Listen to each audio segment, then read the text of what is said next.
Hi, Mr. Richards here. Today's lesson is on three-dimensional figures. A two-dimensional figure, though, has two dimensions, length and width. A plane is a two-dimensional flat surface that extends in all directions. There are different ways that planes may be related in space. They can intersect at a line, and you can see where you have this plane and this plane. They intersect at a line. You could see where you have multiple planes that intersect at a point here. Or you could have planes that are parallel planes and they never intersect. Now, a three-dimensional figure has three dimensions: length, width, and depth. And oftentimes you hear that depth referred to as height.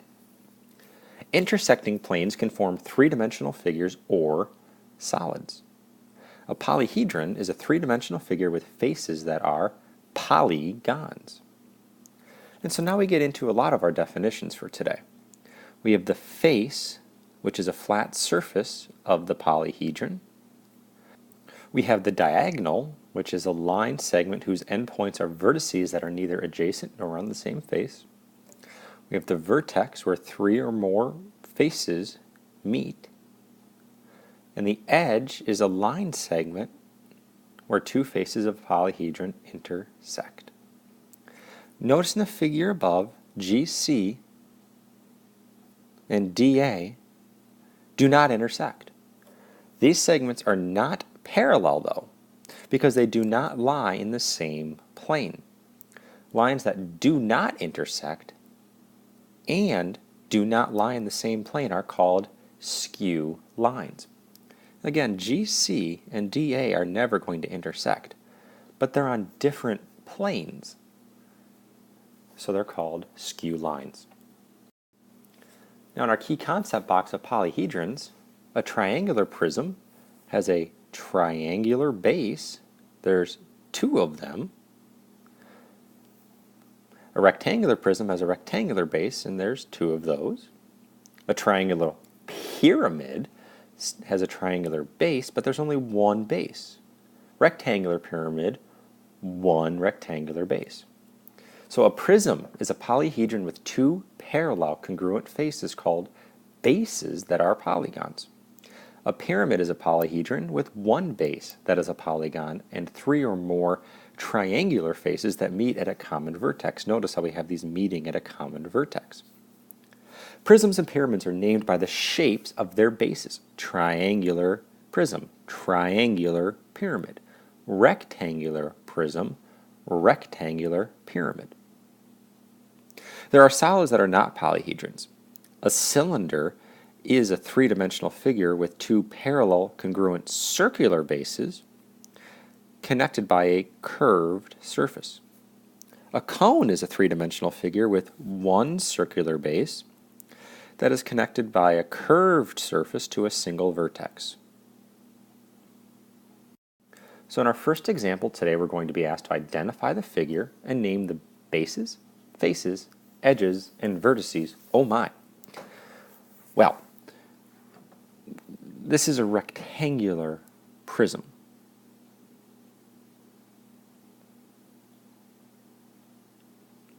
In fact, you have multiple ways of naming our bases. I mean, if you were to consider this side that I'm going to shade in right here a base, the other matching base to that is up here. It's the other parallel congruent base.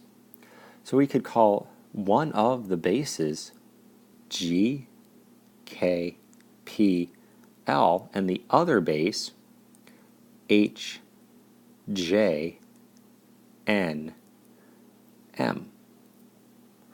Or, if I were to consider this bottom side here a base, then the other matching base to that is the one up top here. And so I could call one of the bases G, K, J, H, with the other base being L, P, N, M. Now there is a third option for our bases, and that would be here, and out here. Remember that bases are simply two congruent parallel faces. And so we've labeled this one, the top and bottom, as a possibility, and these two side ones as a possibility. So if we finish this one off now, we could call this K, J, N, P, and G, H, M, L. Again, G, H, M, L, and K, J, N, P. Now the faces, we've actually named these all. So we have G, K, P, L, H, J, N, M, G, K, J, H, L, P, N, M, and K, J, N, P, G, H, M, L. We've named all the faces as we named all the possibilities of bases.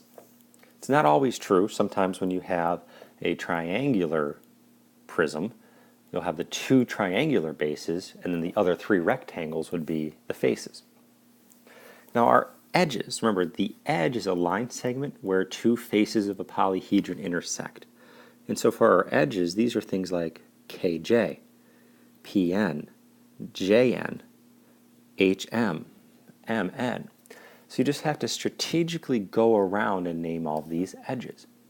So we have GH, and these are line segments, so we'll go GH with the line segment symbol above it.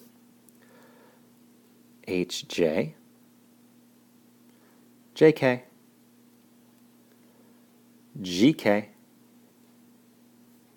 LM, MN, NP,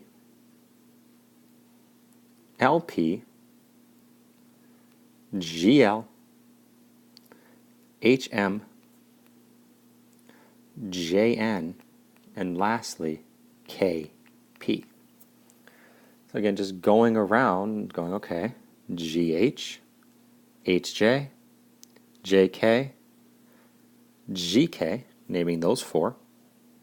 Then we went on the bottom, LM, MN, NP, LP, you could call it PL as well. And then the other four, we have GL over here, HM, JN, and KP.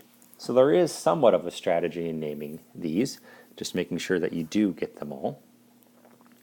Now the definition of the vertex is where three or more faces of polyhedron intersect.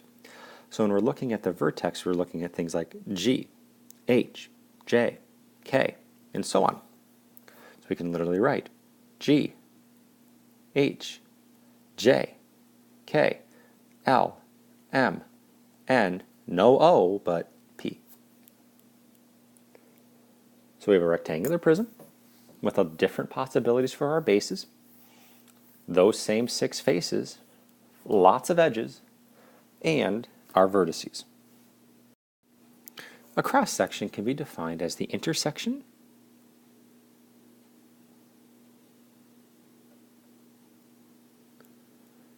of a figure and a plane.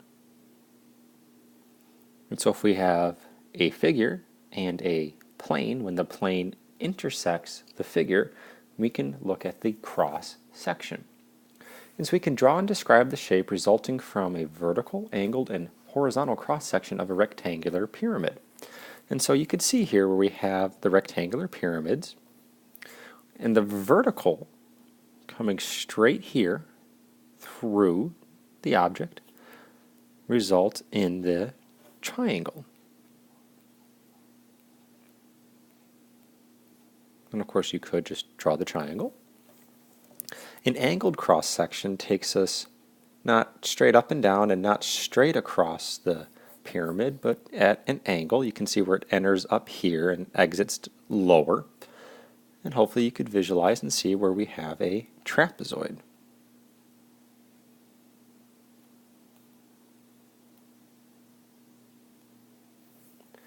And then for our horizontal, when we're going straight through our object,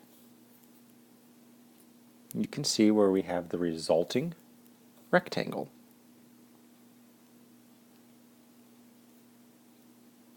So when it comes to cross sections, we have a plane intersecting at either vertical, angled, or horizontal. You need to visualize what the resulting shape would be. Next, a gift box is shown below. Draw the top view and side view. Then, draw and describe the shape resulting from a vertical cross-section of the figure. Well, if you were just to kind of look on top of this box, our top view would be that of the hexagon. So 1, 2, 3, 4, 5, 6, we have the hexagon. What about the side view? Well, if you're looking at the side, all you're going to see is the rectangle.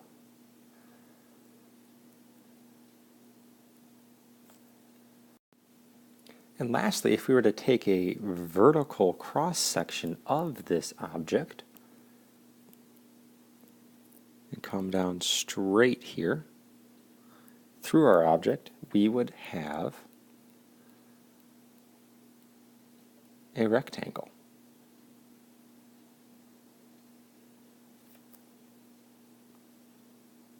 And that is it for this lesson on three-dimensional figures. Good luck.